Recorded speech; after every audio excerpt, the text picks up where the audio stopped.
से बड़ी खबर हम आपको बता रहे हैं। पूर्व राष्ट्रपति प्रणब मुखर्जी का निधन हो गया है। 84 साल की उम्र में ली उन्होंने अंतिम सांस। ब्रेन सर्जरी के बाद आर्मी अस्पताल में भर्ती थे मुखर्जी और प्रणब मुखर्जी के बेटे ने ट्वीट करके जानकारी दी है।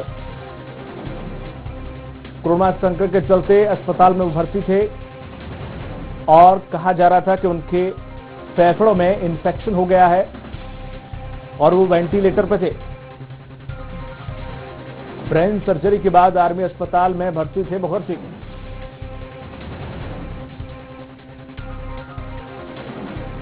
कोरोना संक्रमण के चलते अस्पताल में वो भर्ती थे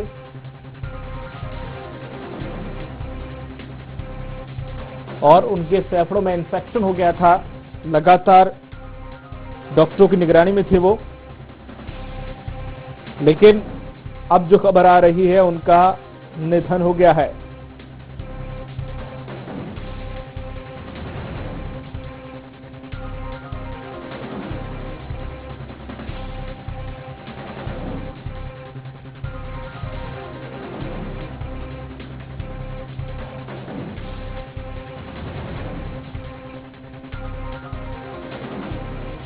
और हमारे साथ जुड़ गए कांग्रेस नेता शोभा ओझा जी। शोभा जी, स्वराज एक्सप्रेस में आपका बहुत बहुत स्वागत है।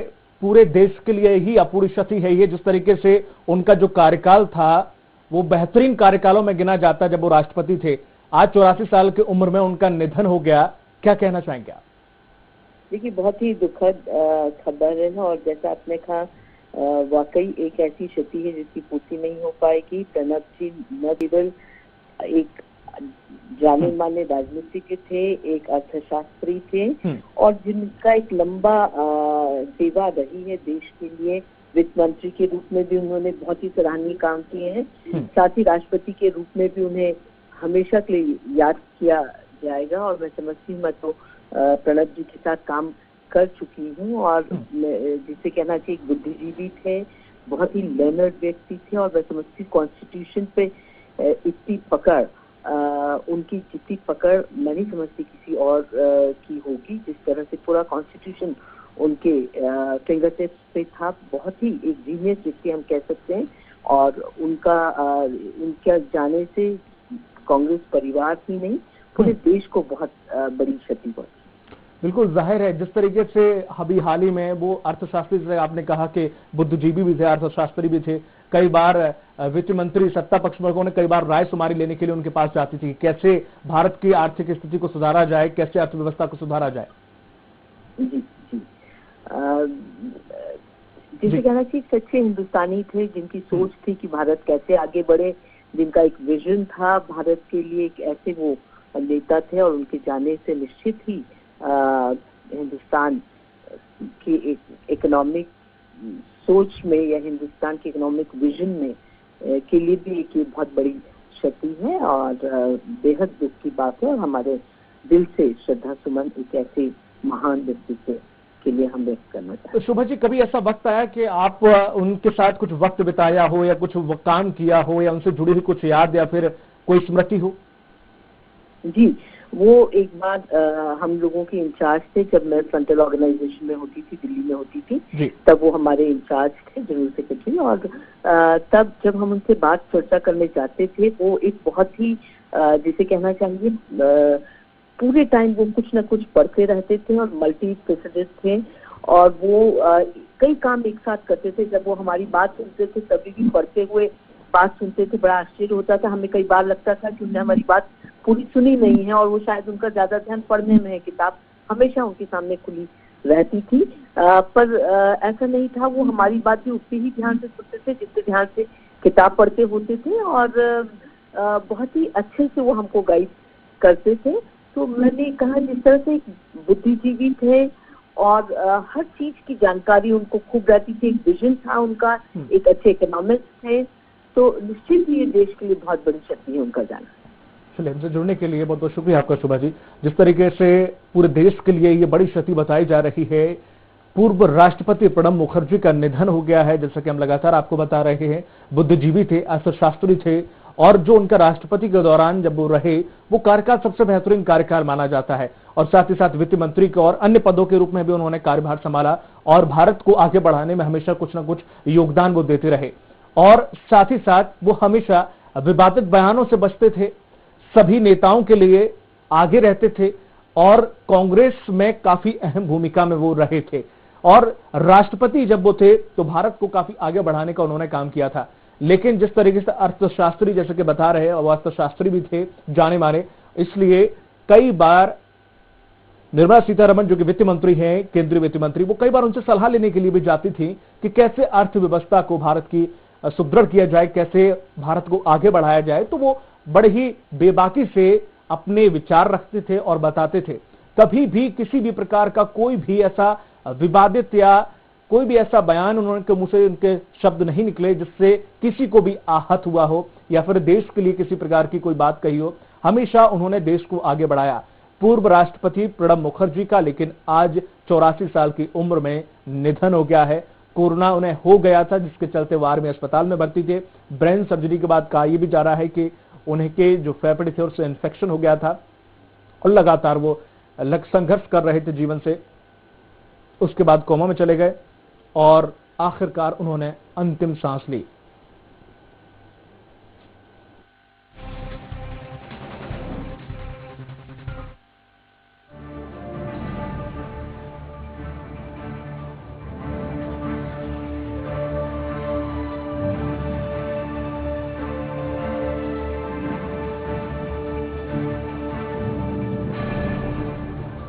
प्रणब मुखर्जी भारत के 13वें राष्ट्रपति थे और वे एक वरिष्ठ नेता थे और साथ ही साथ अपने 60 साल के राजनीतिक करियर में अलग अलग समय पर भारत सरकार के अनेक महत्वपूर्ण मंत्रालयों में पदस्थ रहे। राष्ट्रपति बनने से पहले वे यूपीए गठबंधन सरकार में केंद्रीय वित्त मंत्री थे। राष्ट्रपति चुनाव में भी वे भारतीय राष्ट्रीय कांग्रेस के नेतृत्व वाले संयुक्त प्रगतिशील गठबंधन के उम्मीदवार थे और उन्होंने अपने प्रतिपक्षी प्रत्याशी पीए संगमा को हराया था और 25 जुलाई 2012 को भारत के 13वें राष्ट्रपति के रूप में पद और गोपनीयता की शपथ ली थी। लेकिन दुखद खबर जो हम आपको बता रहे हैं इस वक्त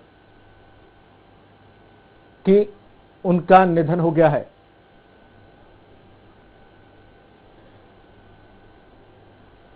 और हमारे साथ जुड़ गए हैं नंद कुमार सिंह चौहान, सांसद।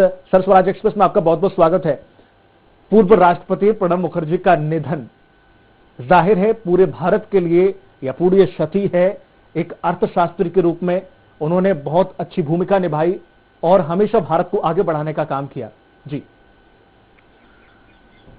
पूर्व राष्ट्रपति प्रणब मुखर्जी हमारे बीच नहीं रहे, यह खबर पूरे देश के लिए बहुत दुखद खबर है। प्रणब मुखर्जी भारत देश की धरोहर थे जी, प्रकांड विद्वान थे, अर्थशास्त्री थे और एथिक्स की पॉलिटिक्स करने वाले थे जी। एथिक्स के साथ देश में राजनीति करने वाले लोगों में प्रणब मुखर्जी का नाम शुमार है। मंत्री के रूप में उनकी भूमिका को भी देश हमेशा याद रखेगा और राष्ट्रपति के रूप में भी उन्होंने जो अपना कर्तव्य निभाया, राष्ट्रपति पद के गरिमा के अनुरूप उनके निर्णय रहे जी। और उन्होंने उस पद पर रहते हुए संविधान की रक्षा करते हुए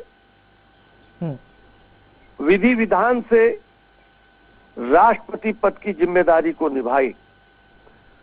उनका सम्मान सभी दलों में था जी। स्वर्गीय प्रणब मुखर्जी किसी एक दल के नहीं रहे, वो देश के नेता हो चुके थे। कुछ लोग दल के नेता होते हैं बिल्कुल, और कुछ देश के नेता होते हैं। देश के नेताओं के सूची में शुमार है प्रणब मुखर्जी। वे अमर रहेंगे, उनकी यादें अमर रहेंगी। मैं भावभीनी श्रद्धांजलि अर्पित करता हूं। बिल्कुल, जिस तरीके से चौहान जी, कभी ऐसा कोई वक्त आया कि उनकी कोई बात आपको दिल को छू गई हो, कभी आपकी उनकी मुलाकात हुई हो, कोई स्मृति ऐसी दिमाग में हो, कोई पल? निश्चित रूप से जब प्रणब मुखर्जी जी मंत्री नहीं थे, राज्यसभा के सांसद थे, कांग्रेस दल के नेता थे, देवेगौड़ा की सरकार थी जी। उस समय में मेरे संसदीय क्षेत्र के नेपा अखबारी कागज कारखाना, जो पब्लिक सेक्टर का कारखाना है, उसको मदद दिलाने के लिए मैं नेपा मिल के प्रतिनिधि मंडल के साथ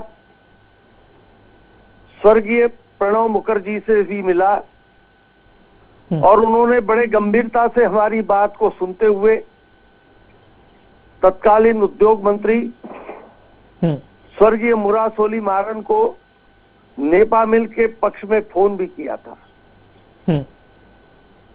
वो बहुत निर्मल हृदय के व्यक्ति थे, देशभक्त थे। जी, चलिए, हमारे साथ जुड़ने के लिए सर आपका बहुत बहुत शुक्रिया। जिस तरीके से हर कोई, चाहे वो सत्ता पक्ष का नेता हो चाहे विपक्ष का नेता हो, हर कोई उनकी तारीफ करते नहीं थक रहा है, उनके कार्यकाल को याद कर रहा है, उनके साथ बिताए वक्त को याद कर रहा है, उनसे जुड़ी या उनके द्वारा कही गई उस स्मृति को याद कर रहा है। आज जब वो हमारे बीच नहीं है, पूरे देश के लिए ये वाकई शोक की बात है कि ऐसे राष्ट्रपति जिन्होंने अर्थशास्त्री के रूप में भी भूमिका निभाई और राष्ट्रपति के रूप में भी देश को आगे बढ़ाया,